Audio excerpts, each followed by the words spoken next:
Falando das revoluções aí, que muitas das vezes aparecem como revoluções burguesas.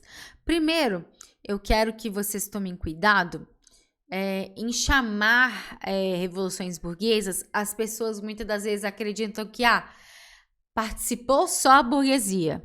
Não, não, tá muito longe disso.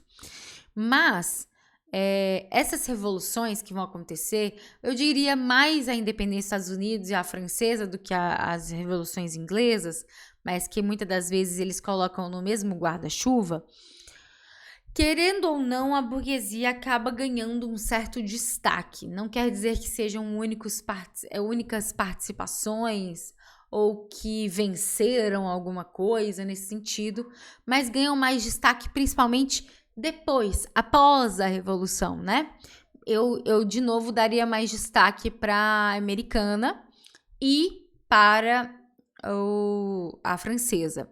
Inclusive, a Revolução Americana, esse nome é bastante criticado aqui no Brasil e em alguns outros lugares, mas eu tenho um colega querido, um amigo querido, que é o Sorrilha, o canal dele chama Canal de Sorrilha, que é só sobre história dos Estados Unidos. Se você tiver curiosidade, eu super aconselho. Ele fala que lá nos Estados Unidos isso nem é discussão. É Revolução Americana e pronto. American Revolution e pronto.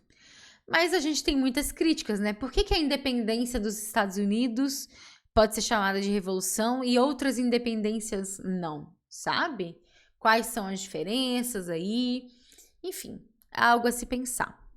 Mas falando de Revolução Inglesa, aqui tá no singular, mas em muitos lugares aparecem no plural, e isso é devido a dois momentos diferentes, né, nesse processo das revoluções inglesas, que é a Revolução Puritana e, consequentemente, depois a Revolução Gloriosa.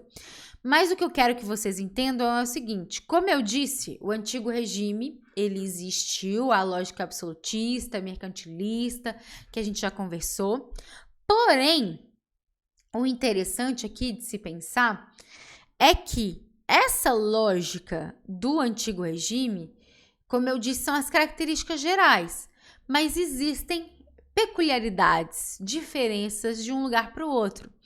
E na Inglaterra já se existiu um parlamento, já se existiu um conselho real que era mais fixo, né? Que era o parlamento, com a Câmara dos Lordes e a Câmara dos Comuns, que até hoje é essa estrutura, inclusive, do parlamento, né? Dessa divisão.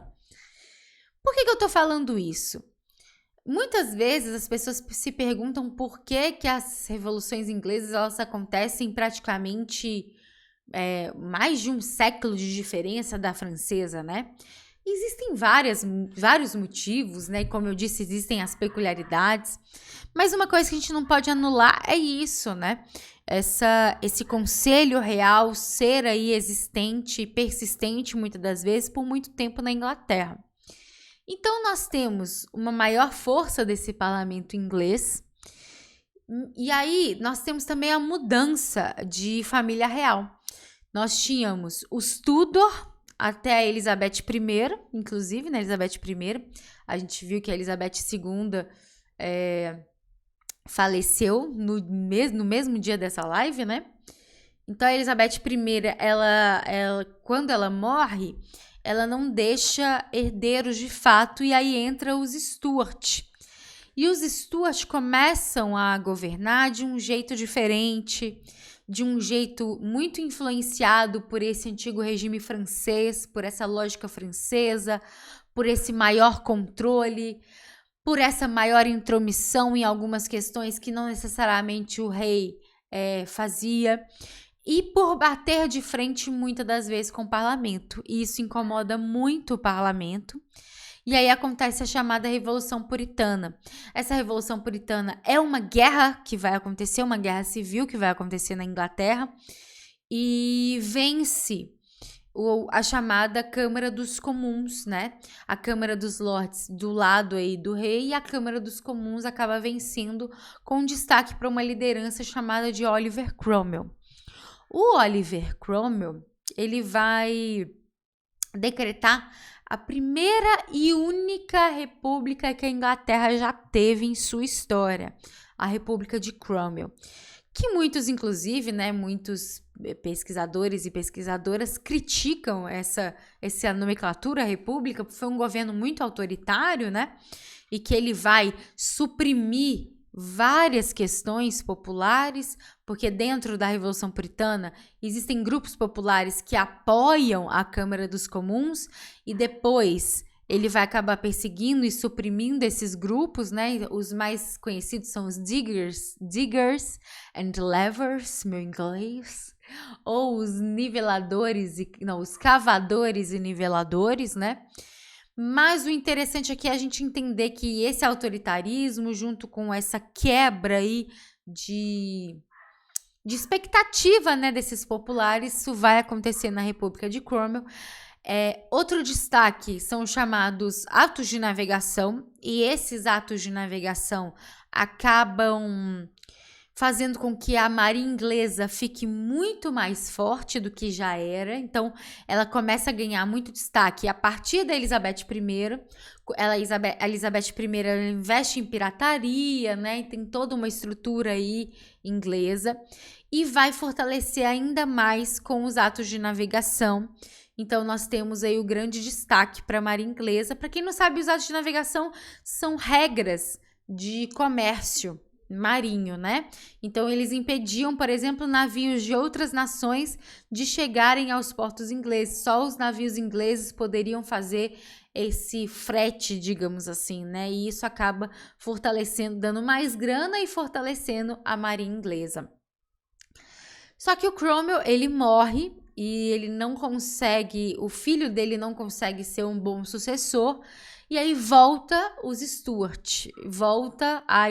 Não diria estaca zero, né? Porque essa experiência foi de fato relevante para as revoluções inglesas, mas volta-se aí a família real anterior ao momento da guerra.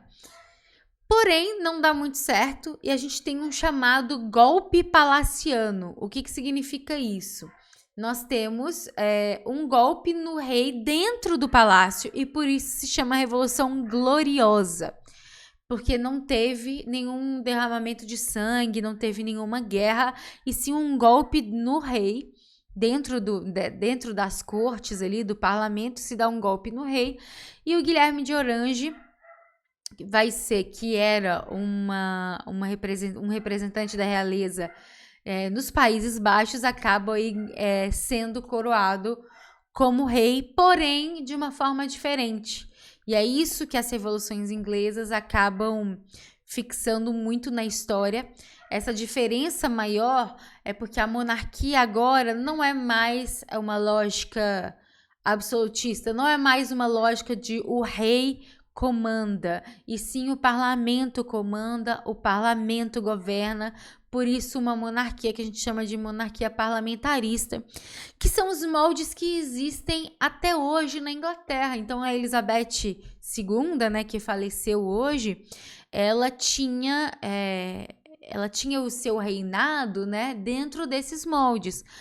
O poder dela, a lógica que ela, né, enfim, a estrutura que ela participava, tinha muito mais um viés, digamos, representativo, de representar a coroa inglesa, de representar a Inglaterra em alguns eventos e algumas convenções nesse sentido, do que de fato tomar decisões, ter questões políticas muito fortes.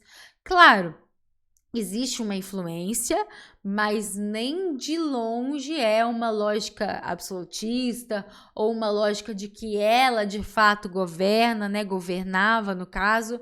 Isso não acontecia. E tem também a importância religiosa, que isso vem com os Tudor, né? Que o Henrique VIII, na época da Reforma Protestante, com um ato de supremacia, ele se coloca como chefe da Igreja Anglicana. E isso é também uma lógica representativa, mas que faz muita importância até hoje na Inglaterra, né? A Elizabeth II era aí a chefe da Igreja Anglicana, como se fosse aí, digamos, o Papa da Igreja Anglicana. Então, você tem aí uma lógica política e religiosa bem diferente, né, do que era antes. E é por isso que nós temos as revoluções inglesas sendo um marco para a história inglesa e diferenciando muito as monarquias do que era antes das revoluções inglesas e depois das revoluções inglesas.